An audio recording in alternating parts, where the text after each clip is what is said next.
Hi, welcome to Revline. Today we're going to be reviewing the 2020 Trek SL6 disc Madone. Now, the big difference between this Madone and the 2019 is it shares the exact same molds for the carbon fiber frame as the SLR version. What this means is you have no compromise in aerodynamics and the iso-speed decoupler is fully adjustable. One of my favorite features of this bike has to be the iso-speed decoupler.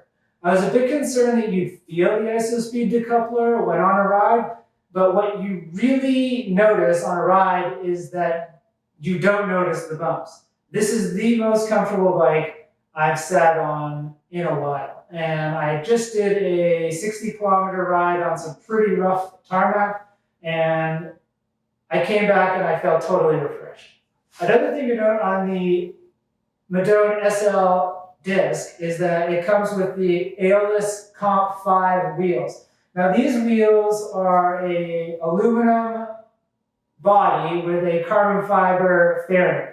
The only thing I noticed while washing the bike is that the wheels filled up with water, which was super annoying because I had to take the tire off to get the water out. But other than that, when you ride these wheels, they feel any bit as aerodynamic as any higher end Comp 5 or Pro 5 wheels that you can get.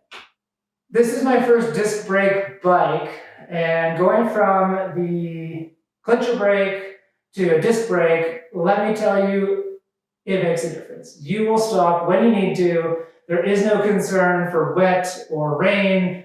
You're stopping this bike.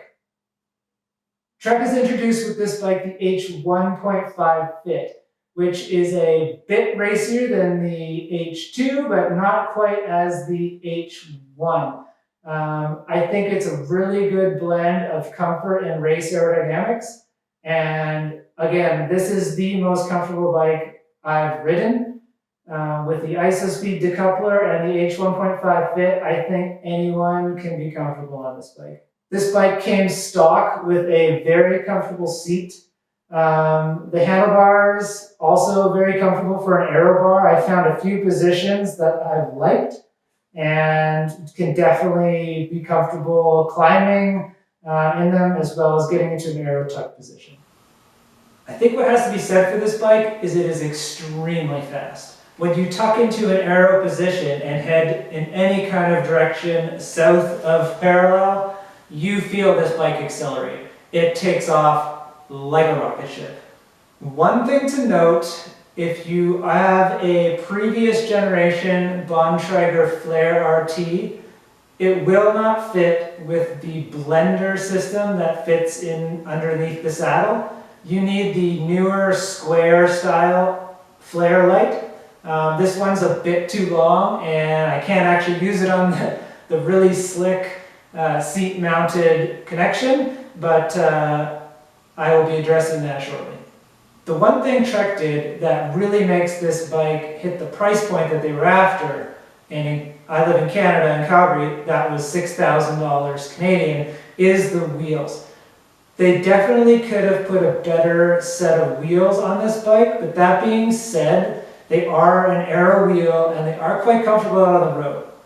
When I was riding this bike, I couldn't help but feel the wheels were not holding it back. They sliced and cut through the wind as aerodynamically as anything else. So a lot of people ask, because it's an aero bike, how does it climb? Now this bike is a little bit on the hefty side, but I did feel excellent out of the saddle, riding this thing up a hill, in the saddle, riding this thing up steep hills. It felt actually faster than my Cervelo R Series frame, which is a dedicated climbing bike. I think this bike is incredibly balanced and nimble and handles amazingly, especially while descending on anything. I was on pretty rough roads while descending and I felt completely confident in this bike. Another thing to note about this bike is it comes with tubeless ready rims, but not tubeless ready tires. If you're going to want to go tubeless, you're going to need to get a new set of rubber and a tubeless kit for the tires, which would include a stem and sealant and everything else. Unlike giant bikes who kind of come tubeless Go, like tubeless Go.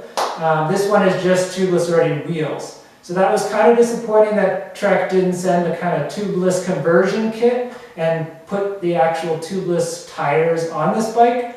Because if you wanted to go tubeless, it would cost you probably another $100 to $150 to do so. Well, I hope you enjoyed my basic review of the Trek Madone SL6 disc. Next week I am going to talk a little bit more about the Trek, or Bontrager rather, flare taillights and integration with headlights. As well as I want to talk about the amazing Tour de Suisse on Rouvy. I'm more of a Strava guy, but Rouvy is hosting 4 or 5 stages of the Tour de Suisse, I believe, which we will definitely be checking out. And don't forget to subscribe in the comment section below or on our YouTube channel. It is Redline, and thanks for watching.